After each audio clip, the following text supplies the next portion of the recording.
भगवान नारायण ने माता लक्ष्मी जी ने पूछा, देवऋषि नारद आप इतने प्रसन्न क्यों हैं? जब आप खुश दिखेंगे तो सामने वाला पूछेगा क्यों खुश हैं? तो लुटा दिया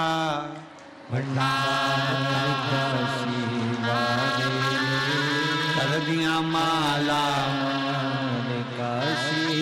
चेहरे की प्रसन्नता क्यों है वो पूछें। एक पत्र है,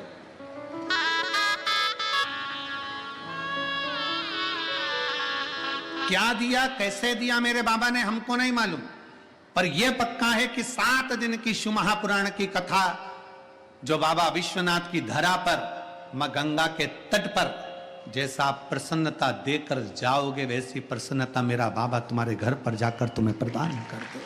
वो प्रसन्नता मन में क्लेश लेकर, मन में अशांति लेकर, मन में विघ्न लेकर, मन में असंतोष लेकर हम अपने घर को ना जावें, अपना चेहरा उतार कर हम अपने घर को ना जावें। मेरे बाप के घर से, मेरे पिता के घर से, मेरे विश्वनाथ के घर से जाना तो जैसे एक बेटी मायके से जब ससुराल पहुंचती है तो उसके चेहरे की चमक होती है, वैसे ही विश्वनाथ की धरा से तुम्हारे चेहरे की चमक होना चाहिए। हम जो बोएंगे वो हम काटेंगे। हम अगर प्रसन्न होकर अगर यहां से जा रहे हैं तो मेरा बाबा भी तुमको प्रसन्नता का भाव रखेगा, भीतर से दिल दुखा कर नहीं, हृदय को अशांत कर कर नहीं, बड़ी खुशी के साथ जाते, बड़ी खुशी के साथ जाइए। वो देने वाला देता है, बाबा विश्वनाथ की कृपा होती है। बाबा विश्वनाथ करुणा करता है, दयालु है वो, दातार है वो, करुणा सागर है वो। देवऋषि नारद आप इतने मुस्कुरा क्यों रहे? देवऋषि नारद तुम्हारे चेहरे पर इतनी प्रसन्नता क्यों है? कारण क्या है तुम्हारी प्रसन्नता का? क्यों प्रसन्न? नारद जी कह रहे हैं आज पहली बार मेरी बहन ऋषिका ने मुझे भोजन करने के लिए बुलाया है। अब जरा विचार करिएगा, बहन के दरवाजे पर, संत के दरवाजे पर, गुरुजन के दरवाजे पर, परमात्मा के दरवाजे पर या किसी तीर्थ में जाना तो अपने चेहरे को प्रसन्न कर कर जाना कि मैं अपनी बहन के घर जा रहा हूं। प्रसन्नता है सतगुरु के यहां।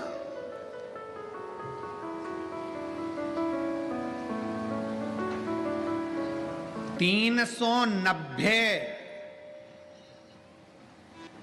गुरु मिले थे राजा परीक्षित को। कोई कहता है कि मैं यज्ञ करवाऊंगा मेरे पास बैठो, कोई कहता है मैं अनुष्ठान करवाऊंगा मेरे पास बैठो, कोई कहता है मैं ये करवाऊंगा मेरे पास बैठो। 390 ऋषि गुरुजन मिले, सबने कहा मैं ये कराऊंगा। तो राजा परीक्षित कहते हैं मुझे केवल 7 दिन मिले हैं और 7 दिन में मेरे प्राण छूट जाएंगे, बताओ मैं क्या करूं? कोई के हवन कराएंगे, कोई के यज्ञ, कोई अनुष्ठान, कोई ये तपस्या, कोई तप, कोई साधना। तो राजा परीक्षित ने कहा मैंने सुना है कि तप साधना तो हजारों वर्ष तक हो जाए तो भगवान मिलता है, यज्ञ करते करते थक जाओ तब भगवान मिलता है। कोई साधारण सा सरल सा तरीका बता दो जिससे परमात्मा मिल जाए। 390 गुरु मिलने के बाद 391 नंबर के थे श्री सुखदेव जी महाराज, जो शंकर का एक अंश थे, जिन्होंने राजा परीक्षित को शिव कथा, श्रीमद् भागवत कथा श्रवण करा दी थी। 391 नंबर के आखिरी में। और राजा परीक्षित ने कहा मुझे सर्प डसेगा, मुझे सर्प डसेगा, सांप मुझे डसेगा। तो राजा परीक्षित के शब्द सुनकर भगवान शंकर के, जिन्होंने शंकर भगवान के मुख से कथा सुनी हो, तोते के बच्चे के रूप में अंडे में से बाहर निकलकर कथा जो सुने हो, वो तोते के बच्चा सुखदेव के रूप में जो प्रगटा हो, जिसने शिव जी के मुख से कथा सुनी हो, फिर उसको दूसरी कथा का स्मरण नहीं होता। जो एक बार भगवान शंकर की कथा में डूब जाता है ना, तो टीवी पर भी वो रिमोट लेकर वो शिव पुराण ही ढूंढता रहता है कि कब मिलेगी कथा सुन। कह दिया सुखदेव जी महाराज ने राजा परीक्षित से, परीक्षित सुन, तुझे 7 दिन मिले, 7वें दिन तक्षक नाग डसेगा। सारे महाराजों ने तुझसे कह दिया कि कथा हम तुझसे यज्ञ करवाएं, अनुष्ठान करवाएं, ये करवाएं, वो करवाएं, पर मैं सुखदेव तुझसे कहता हूं ये मत सोचना कि मैं तेरे प्राण बचा लूंगा। मरेगा तो तू पक्का, निश्चित है कि तुझे मरना है, पर इतना जरूर है कि मरते समय तुझे संसार का भान नहीं होगा, परमात्मा का भान होगा अगर मैं कथा सुना दूंगा। शिव महापुराण की कथा करती क्या है? शिव महापुराण की कथा बस यही करती है कि तुम्हारे दुख को शिव महापुराण की कथा काट नहीं सकती, तुम्हारी तकलीफ को नहीं काटेगी, तुम्हारे कष्ट को नहीं काटेगी। शिव महापुराण की कथा क्या करेगी? तुम्हें अंदर एक बल उत्पन्न करेगी। सामने अगर तुम्हारे दुख आ भी गया तो तुम्हें वो बल रहेगा कि उस दुख को तुम कैसे समाप्त कर सकते हो, कि शिव पुराण की कथा बता देगी। इसलिए सारी समस्या का हल एक लोटा जल। ये शिव महापुराण की कथा सारी समस्या का हल। एक लोटा जल शिव महापुराण की कथा ये दे देती। आपके जीवन में जो तकलीफ है, आपके जीवन में जो दुख है, आपके जीवन में कष्ट है, आपके जीवन में जो तकलीफ है, आपके जीवन में जो कष्ट है, आपके जीवन में जो दुख है, आपके जीवन में जो कष्ट तकलीफ दुख है, वह आपके जीवन का दुख तकलीफ कष्ट केवल आपके एक लोटा जल से मिट सकता है। आपके भीतर का भाव आप प्रकट करिए, शिव तत्व को अपने भीतर प्रकट करिए, अपने भीतर शिव तत्व को प्रकट करिए।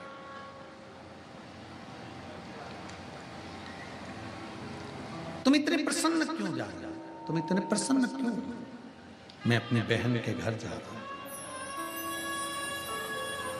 आप सब लोग शंकर जी के मंदिर में एक लोटा जल चढ़ाने जाते हो? जम के बोलो जरा। जाते हो? प्रसन्नता में जाते हो?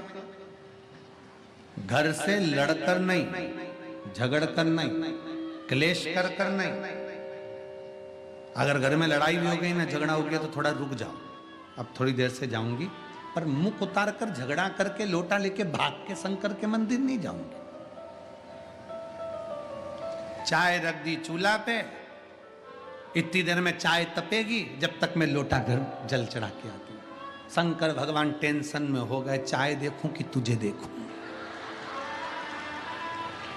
शिव जी टेंशन, तू तो चाय रखकर चली गई, किसके भरोसे? चाय रखकर किसके भरोसे गई?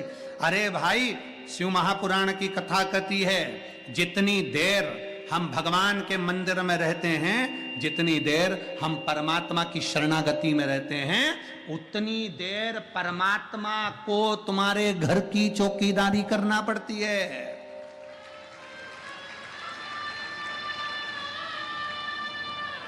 हम तो बाबा के भरोसे चलते हैं, हम तो बाबा के भरोसे चलते हैं। ये दुनिया वाले चलते हैं, ये दुनिया वाले चलते हैं। हम तो बाबा के भरोसे चलते। जितनी देर तुम भगवान के मंदिर में रहते हो, जितनी देर तुम सत्संग में रहते हो, जितनी देर तुम भगवान की, राजा जनक जी की कथा कहती है, राजा जनक जी के गुरु कथा कहने बैठते थे, जब तक जनक जी नहीं आ जाते थे तब तक कथा नहीं कहते थे। गुरु जी आए, गुरु जी ने कथा कही, राजा जनक आए, कथा कहते, पूरे नगर में सूचना हो गई, पूरे नगर में चर्चा। अरे काय का महाराज है, कथा करता है, राजा का इंतजार करता है, अच्छी मोटी दक्षिणा मिलती होगी, इसलिए उनके चक्कर में बैठ गया होगा, इसलिए रुक गया होगा, इसलिए ऐसा हो गया होगा।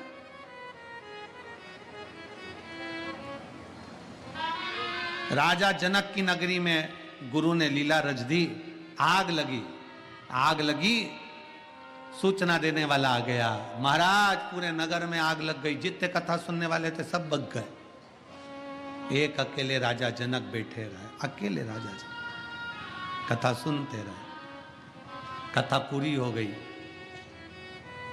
जैसे ही कथा पूरी हुई, सारे गांव के लोगों ने कहा जनकपुरी के नगर में आग लगी है, सब चले गए, आप नहीं गए। राजा जनक कहते हैं, मेरे गुरु कहते हैं, हम जिसकी कथा सुनने बैठे हैं वो हमारे घर पर चौकीदारी कर रहा है, वो हमारे घर पर चौकीदारी कर रहा है। हम उसके आश्रित होकर बैठे हैं ना यहाँ। या किसके भरोसे पर बैठे हो तुम?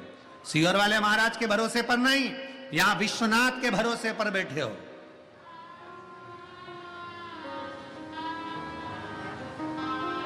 आप में से कितने लोग हैं जिनके दरवाजे पर कोई पीला चावल देने गया था? आपके कितने लोग हैं? क्योंकि यहां शिव महापुराण का तो कोई पंपलेट नहीं बनता, शिव महापुराण का कोई बैनर नहीं बनता, शिव महापुराण की कोई पत्रिका नहीं बनती, शिव महापुराण का कोई पीला चावल नहीं जाता।